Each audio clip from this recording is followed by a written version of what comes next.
Hey, everybody. Welcome to another episode of the Rooster Stone Show. Kazoink. Hey, man. We're glad you're back. We got a great show for you today. We're going to be doing another Guilty Pleasures. You know you love them. And we're going to tell them to you, and we're not even going to care. We're too old to care. Too old to care. Too old to care. Don't care. That. So, hey, let's just get started, baby. Let's do it. Kyle, great to have you back on the show. Absolutely. You're up first, man. What do you got? Give us your first guilty. All right, first Guilty Pleasure song. Knock 3 Times, Tony, Orlando, and Dawn on the Candida album from 1970.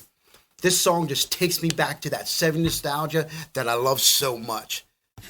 With my generation, we all know that growing up in the 70s and 80s, priceless, brother. Dude. Priceless. As I got older, looking back and hearing this song from time to time, I realized that it was a staple of that era's pop culture. I love this song. I will always love this song. And when I hear it, I want to dance. I want to sing it at the top of my lungs. And I don't care who's looking or listening. Hey, girl, what you doing down there? Yeah, dude. Knock 3 times. Keep it up. I'm going to do my Carlton. On the ceiling if you want me. All right. Dude, I'm going to do my Carlton. Just be careful. Dude, knock 3 times. Dude, this is great. Dude, Tony Orlando has such an amazing voice. His music is like really like Neil Diamond-y, you know? Yes. I love it. Love it. That's a great choice. An excellent guilty pleasure, by the way, and a good lead-off hit for us here. So for my first guilty pleasure, I'm going for the gold here, man. I'm taking you back to my childhood because this is the kind of music my parents listened to. This is the kind of stuff that it's amazing to me that I became a rock musician. So I chose All Out of Love from Air Supply and their Lost in Love album 1980, which, by the way, is hit after hit after hit. This is the preeminent power ballad of the early 80s. One of the best all time, really. This is the music I grew up with, man. I mean, dude, this is what my parents listened to, man. It was like Simon and Garfunkel, which, you know, is still kind of cool. You know, just stuff like this. So this song drowns me with a lot of nostalgia. Russell Hitchcock is one of the best singers in modern pop history. This guy can hold out a full voice tag better than any human being I have ever heard. I can't imagine how many dudes slow dance to this song at the junior high dance. You know what I'm saying? I was one of them. An uncountable amount, right? Every Gen Xer you can think of. This song holds up too, man. I mean, it's really a great tune, especially that tag, man. I mean, they just knew how to hit you and they knew how to build a song. They're tugging on them heartstrings. Their songs are so singable too. If you were born in the 70s, and you're alone in the car, you're turning this one up and belting it out at the top of your lungs. Don't lie. Don't lie. I'm not going to lie. I'm not going to lie. He's right. Dude, what do you think of this one? All right, All Out of Love. Give me the feels. I know this song, the band.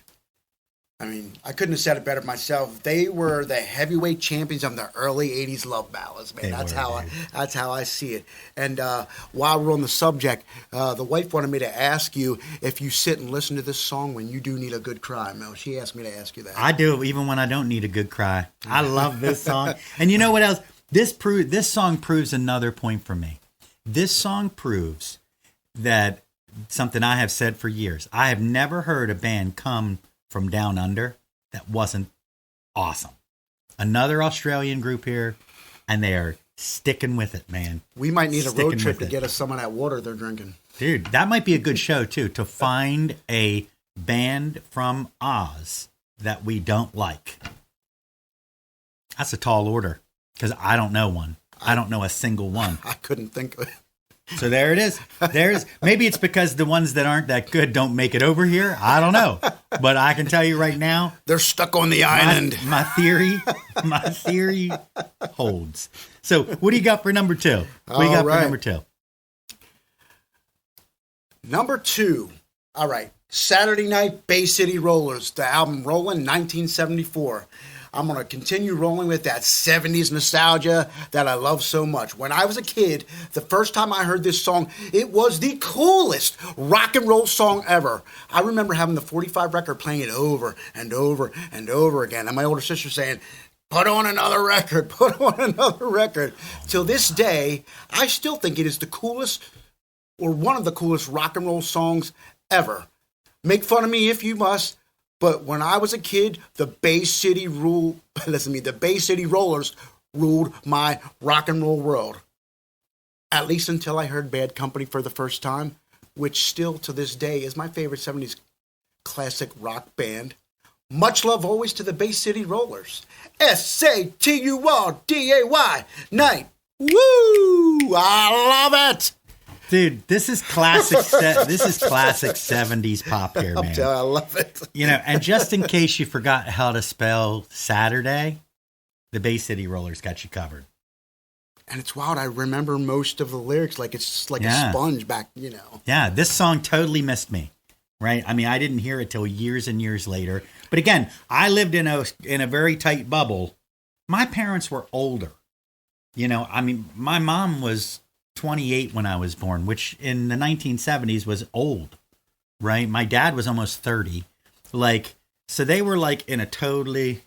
Right. I got all my cool vibe stuff, you know, mostly from my aunt, who was much younger than my mom. Right.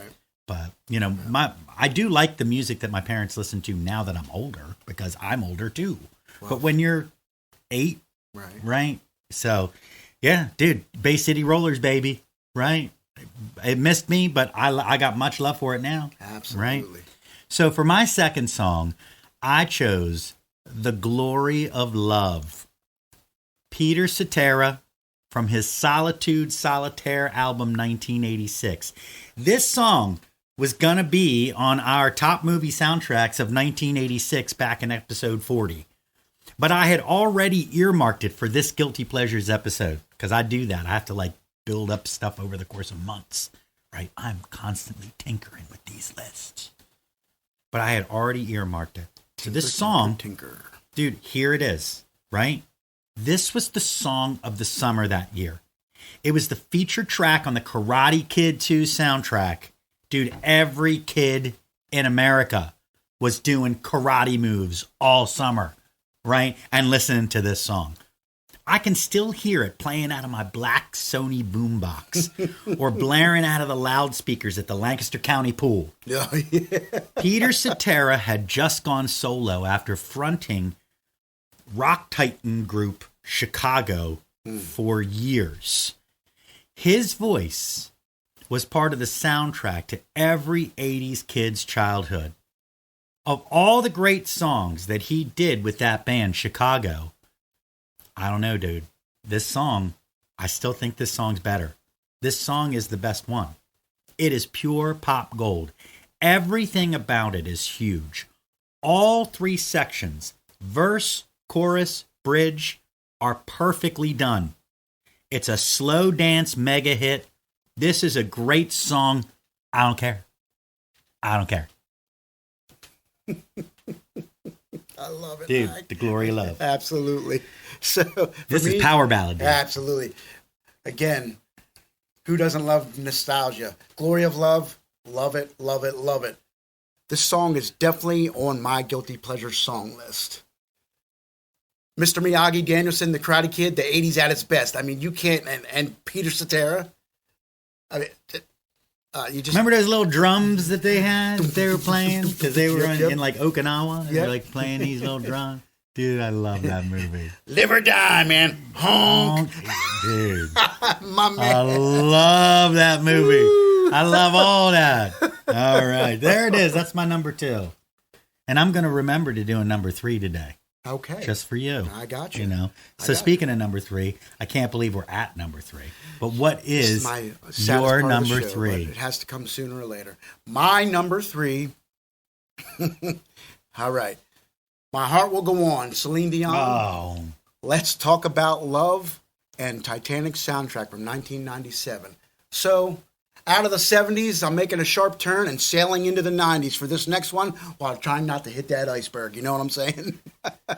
Saying it out loud for everyone to hear me. I love this song. It all started from the first time I saw the movie Titanic. Titanic has become a little obsession of mine. The movie, documentaries, anything and everything. Titanic, every time I hear this song, I just want to stop what I'm doing, kick back, relax, and watch the movie or another documentary. Celine is by far an amazing artist and vocalist, and my song and my heart will go on forever loving it. Dude, I wish I had like a full wheel of cheese to just set right here in front of you. Dude, this song is the most guilty pleasure song I think ever brought on this show. I mean, I can't think of one that would. Anyway. Not even near or far, wherever you are. Anyway, dude, you want to hear something really coincidental, though? Well, I'll wait to tell you with my song, because it ties into my song. Believe it or not, his song here, My Heart Will Go On, ties into my final song, and it was a total coincidence. It was. So here we go. For my final song, I chose the song Sun in the Stream by Enya from her 1987 album, The Celts. This might be the first instrumental I've ever chosen on this podcast. A couple other people have over the course of time, but I've never chosen an instrumental. Not yet. Enya isn't just an amazing artist. She's a fantastic composer. Upon re-listening, I'm not sure this song is really a guilty pleasure. Now that it's kind of here and we're here, Enya's legit. But here it is, so it's a chance to showcase the tune. It was featured on this album, which apparently was part of a BBC special on the Celts. I had no idea about that until I researched it for this show. I've had that album for 35 years, and I had no idea that it was, from a BBC special. That's crazy. But apparently she writes music for TV and movies sometimes, or at least back then she did. The song was allegedly inspired by the legend of the Salmon of Knowledge. It features Ireland's famous uilleann pipes. It's a beautiful and rising melody, and one of the most beautiful pieces of music I've ever heard. It really tugs on my heartstrings and those of my long dead ancestors. But, oddly enough, allegedly, James Cameron wanted Enya to compose the soundtrack to Titanic. She declined. Wow. But to me, that's why the song My Heart Will Go On, the music sounds so Enya-like. Absolutely. Right? Yep.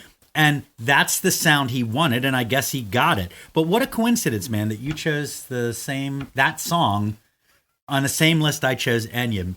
Far out, man. Far out, man. The connection is there. It is, bro. You knew. You knew. So there it is, dude. The Sun in the Stream. The Sun in the Stream. All right. Again. I love it. I'll say it like a broken record. Another first for me. Thank you, sir. Always broadening my music horizon. Mm-hmm.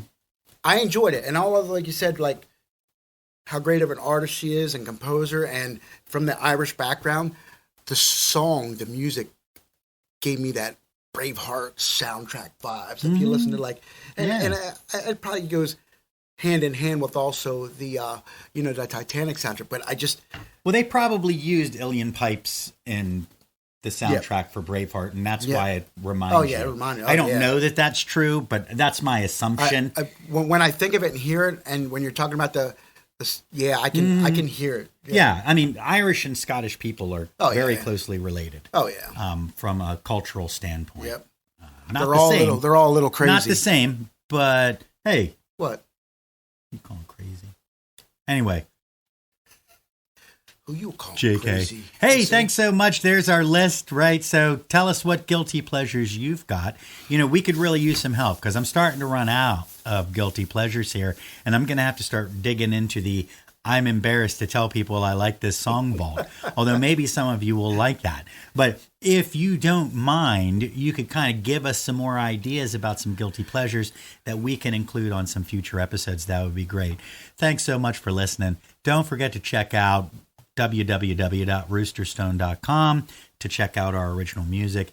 Don't forget about, following, subscribing, all that stuff to the social media stuff. And if you can, give these videos or, the audio that you find on Spotify or Apple, give them a share on your social media. That would help the show a ton. But thanks so much. We'd love to offer you our traditional greeting. Peace. And one love. Come on over to roosterstone.com, where you can book the band for any event you can imagine. Acoustic, full band, whatever your event may require. You can also email us to take online music lessons at an affordable monthly price.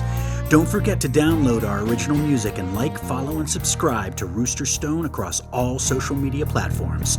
Keep rocking out at roosterstone.com.